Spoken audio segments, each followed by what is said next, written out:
سلامونه ستړي مشئ او وخت مو په خیر. هیله ده چې ټول برک روغ او جوړ اوسئ او د صحت جامې به پر تن ولرئ. د سمی ګرافیکس یوټیوب چینل ته بیا هم ښه راغلاست او هرکلی. ګرانو ملګرو، لکه څرنګه چې تاسو ته معلومات دي، موږ له همدې یوټیوب چینل څخه د اډوبي فوټوشاپ د درسونو یوه لړۍ په پښتو ژبه باندې شروع کړې ده چې نن د دغه درسونو او لړۍ څلورم درس او ویډیو ده. په نن درس کې غواړم چې تاسو ته د لیسو ټولز په اړه باندې معلومات درکړم. دا چې لیسو ټولز څه شی دي، چیرته او څه ډول یې استعمالولی شو، دا او دې ته ورته نورې پوښتنې به د دې ویډیو په پوره کتلو کې تاسو ته ځواب شي. نو هیله ده چې ویډیو تر پایه وګورئ، ویډیو سکیپ نه کړئ، نو انشاءالله دغه پوښتنې به تاسو ته ځواب شي. که ویډیو مو خوښه شوه ویډیو لایک کړئ، همدارنګه له نورو ملګرو سره یې شریکه کړئ او زما چینل در سره سبسکرایب کړئ. دا چې ویډیو نوره اوږده نه شي نو زه د ویډیو په طرف ویډیو شروع کوم.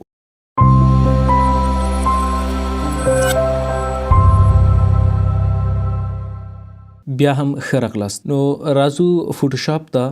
که په فوټوشاپ کې تاسې په دغه ټولز بار کې وګورئ نو له موږ سره دلته لیسو ټولز دي. که تاسو په دغه باندې رایټ کلیک وکړئ نو تاسو سره به دغه ډول یوه وړه وینډو خلاصه شي. په دې کې تاسو ګورئ چې لیسو ټول دی، پولیګانل لیسو ټول دی او همدارنګه میګنیټیک لیسو ټول دی. د لیسو ټول شارټکټ کی ایل ده، تاسو دلته کتلی شئ. نو زه لیسو ټول انتخابوم. د لیسو ټول په واسطه باندې موږ کولی شو چې د خپلې خوښې انتخاب وکړو. دا یو فری فارم سلیکشن ټول دی، یعنی که چیرې تاسې په یو پنسل باندې وغواړئ کوم ځای انتخاب کړئ او په هغه باندې یو خط رسم کړئ، هماغه ډول باندې لیسو ټول هم تاسو سره کار کوي. یعنی که زه دلته په یو ځای باندې کلیک وکړم او ډریګ یې کړم دغه ډول ماوس، نو هر ساحه او هر ځای چې زه وغواړم هماغه ځای له ما سره دا انتخابوي. که چیرته زه هغه لومړۍ نقطې ته راورسېږم چې ما لومړی له هغه ځایه سلیکشن شروع کړی دی، نو او په هغه ځای باندې موس پرېږدم، نو تاسو ګورئ چې له ما سره دغه ډول یو سلیکشن او انتخاب وشو. نو که چیرې زه اوس وغواړم په دې کې یو رنګ راوړم، نو را به شم ایډیټ مینیو ته، فل ته، او په فل کې به ورته کلر انتخاب کم. هر ډول کلر چې زه وغواړم، فرضاً دغه ډول یو پینک کلر زه انتخابوم، اوکې ور باندې کوم او په دې باندې هم اوکې کوم. نو تاسو ګورئ چې په هماغه ډول باندې یو سلیکشن چې ما کړی وو په هغه کې په هماغه ډول باندې یو رنګ فل شو. که پراپرټیز بار ته تاسو وګورئ په هماغه ډول باندې پراپرټیز دی او هماغه ډول باندې اپشن دي لکه مخکې چې موږ په ریکټینګولر مارکي ټول او الیپټیکل مارکي ټول کې ویلي وو چې لومړی نیو سلیکشن دی چې مخکې موږ ویلي وو دا له موږ سره نوی انتخاب کوي. نو که چیرې زه وغواړم چې یو بل انتخاب وکړم، دغه له ما سره اتوماتیکلی ډي سلیکټ شو، نوی انتخاب له ما سره وشو. که چیرته وغواړم دغه انتخاب شوی ساحه ډي سلیکټ کړم، نو را به شئ سلیکټ ته او دلته به ورته ډي سلیکټ انتخاب کړئ، یا کنټرول ډي له کیبورډ څخه ووهئ، هم در سره ډي سلیکټ کیږي. ورسره په څنګ کې بل اپشن هماغه اډ ټو سلیکشن دی.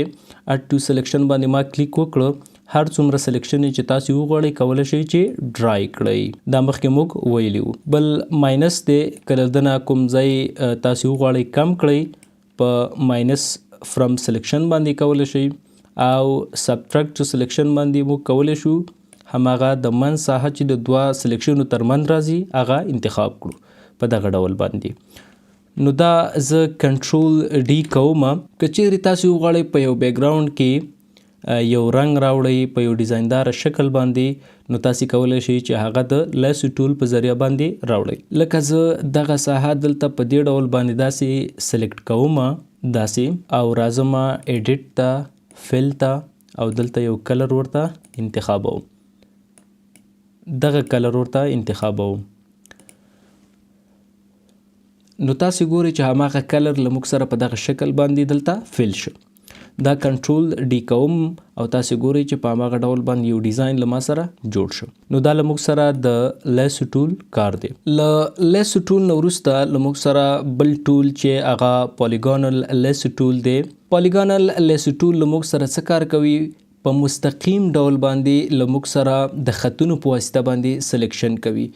یعنی په لیسو ټول باندې موږ فری فارم سلیکشن کولی شو، یعنی داسې سلیکشن چې هر ځای به مو وغوښته له هماغه ځایه به مو سلیکشن کوی شو، په هماغه ځای باندې به مو کرسر ډریګ کوو، هماغه ساحه به له موږ سره سلیکټ کېدله. خو پالیګانل لیسو ټول یې له موږ سره د مستقیم خطونو په شکل باندې سلیکټ کوي. یعنی څه ډول؟ په دې ډول که چیرته زه دلته یو کلیک وکړم او دغه موس هر ځای ته یوسم، نو تاسې ګورئ چې دغه خط او سلیکشن زما د کرسر سره اټیچ دی، یعنی دا ورسره نښتی دی. هر ځای پورې چې زه وغواړم په هماغه ځای کې یو کلیک کوم، بیا بل ځای کې وغواړم دغه ډول باندې زه کلیک کوم او یو سلیکشن ډرا کوم. که وغواړئ چې دغه سلیکشن کامل کړئ، نو د دې دوه طریقې دي تاسې سره. لومړی دا چې له هغه نقطې چې تاسې سلیکشن شروع کړی دی هماغه ځای ته بیرته راشئ، نو که دلته زه کلیک وکړم تاسې ګورئ چې هماغه ساحه له ما سره سلیکټ شوه. دویمه طریقه یې دا ده چې تاسې یو سلیکشن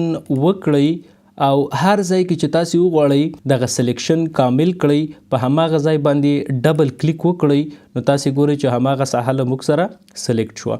نو که بیا وغواړئ کلر پکې فل کړئ، راشئ فل ته او کلر اوکې کړئ. هماغه کلر چې په وروستي ځل ما انتخاب کړی وو او استعمال کړی مې وو، هغه په اتوماتیک ډول باندې دلته فل شو. که چیرته تاسې یو ځای انتخابوئ په دې ډول باندې او له تاسې څخه یو ځای په غلطۍ کې سلیکټ شي په دغه ډول باندې او تاسې وغواړئ چې دغه سلیکشن بیرته لرې کړئ، نو د دې لپاره به تاسې په کیبورډ کې د بیک سپیس بټن ووهئ.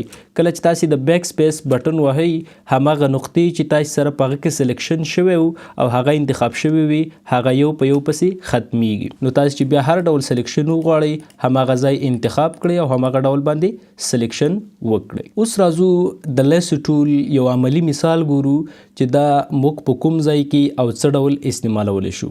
له ما سره دلته یو انځور دی د دغه بلډینګ. تاسې ګورئ چې د دغه بلډینګ ایجز او غاړې چې دي دا په مستقیم ډول باندې دي، یعنی دا زه کولی شم چې د پالیګانل لیسو ټول په ذریعه باندې انتخاب کړم. نو لومړی به دغه انځور تاسې ځان ته لږ رازوم کړئ، چې د دې لپاره موږ د کیبورډ شارټکټ هم ویلی وو چې کنټرول پلس او کنټرول ماینس د زوم آوټ لپاره، او ورسره له کیبورډ څخه به الټ ونیسئ او موس ویل به دغه ډول باندې تاسې سکرول کوئ، له تاسې سره به دغه ساحه رازوم شي.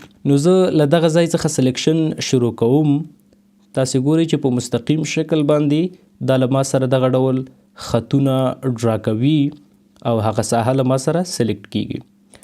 که چیرته تاسې وغواړئ چې دغه کینوس موو کړئ، دغه انځور موو کړئ، نو له کیبورډ څخه به د سپیس بټن ووهئ او په دغه ډول باندې به په موس باندې دا موو کوي. نو زه غواړم چې تر دغه ساحې پورې دا هم سلیکټ کړم، ورسره تر دې ځایه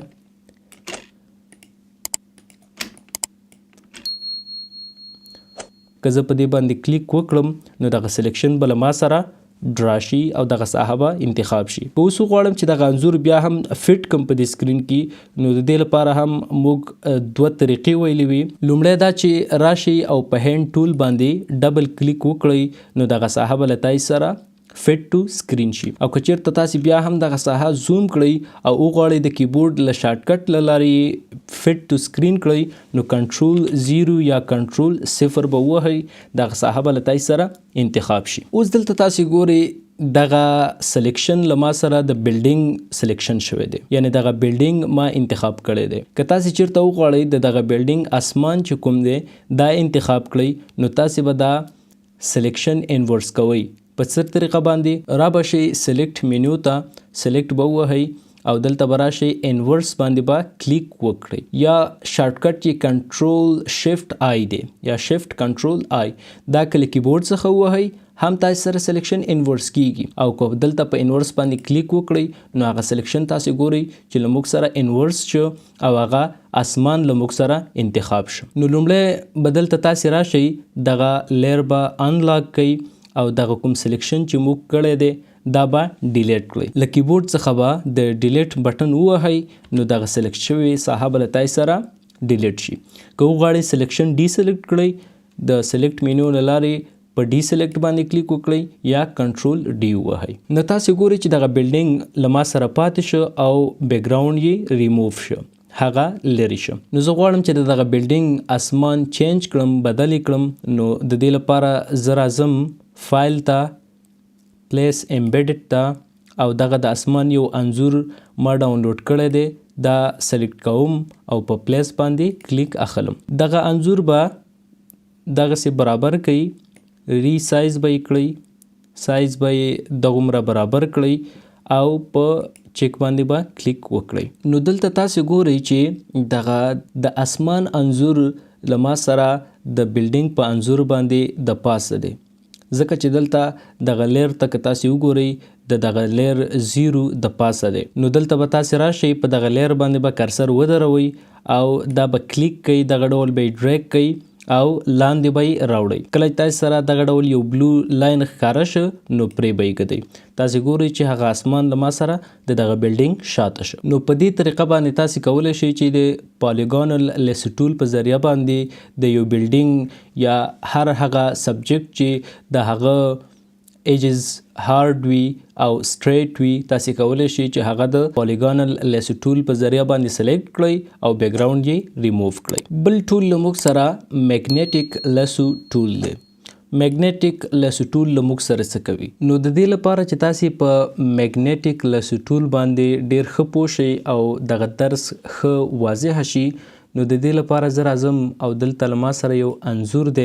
دغه انځور تاسو ګورئ چې په ده کې دغه یو پلیټ له ما سره شتون لري. نو که زه وغواړم چې دغه پلیټ سلیکټ کړم، میګنیټیک لیسو ټول به تاسو دلته سلیکټ کړئ او دلته به په یو ځای باندې کلیک واخلئ. میګنیټیک لیسو ټول له موږ سره څه کوي؟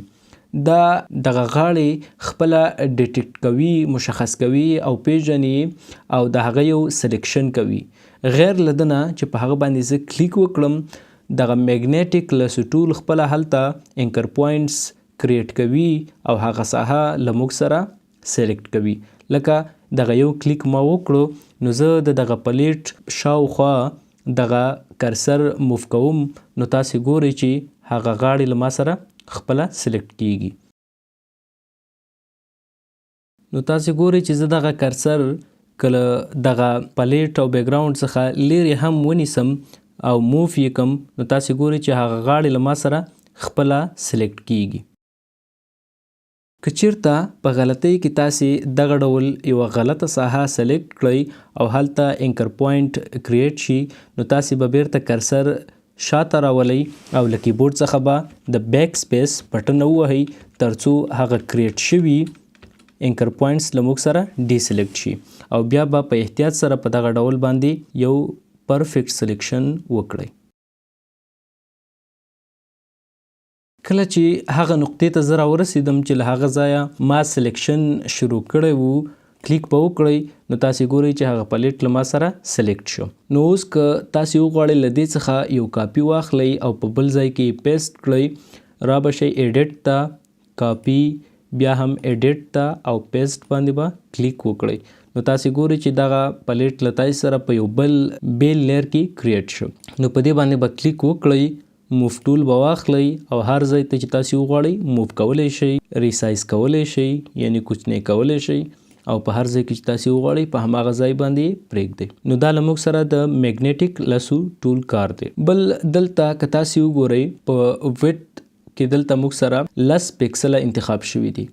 د دې معنا دا ده چې دا د 10 پکسله په اندازه او د 10 پکسله په ساحه کې له موږ سره هغه ایج ډیټیکټ کوي، هغه غاړه ډیټیکټ کوي، مشخص کوي، پیژني او هلته سلیکشن کوي.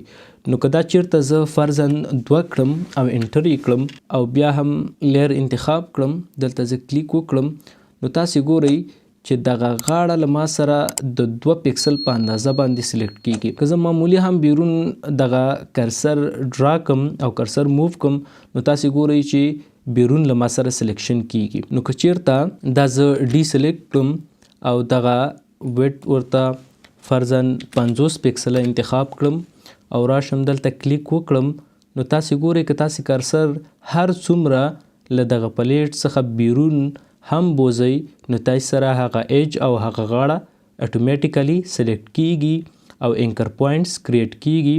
حال دا چې کرسر ما ډیر بیرون موف کړ خو هغه غاړې له ما سره سلیکټ شوې. بل دی له موږ سره فریکوینسي کې که تاسو وګورئ دلته 50 انتخاب دي دا فرضاً زه 2 انتخابوم نو تاسو دغه انکر پوینټس ګورئ چې ډیر لږ انکر پوینټس لما سره دلته کریټ کیږي ځکه چې هلته ورته ما فریکوینسي په 2 کې انتخاب کړی ده که چیرې زه دا ډي سلیکټ کړم او فریکوینسي ته راشم او دا ورته فرضاً د 80 په اندازه باندې سلیکټ کړم او دلته کلیک وکړم نو تاسو به ګورئ چې دغه انکر پوینټس لما سره ډیر کریټ شو دلته او په هر نقطه کې یو انکر پوینټ وجود لري او کریټ کیږي نو دا لموږ سره لیسو ټولز چې 3 ټولز باغې کې موږ وویل ما دلته دغه سلیکشن او انتخابونه جلتی سره مې وکړه نو تاسو دلته به ډیر دقت کوئ تاسو به دغه انځور ځان ته زوم کوئ او ډیر په دقیق ډول باغه سلیکشن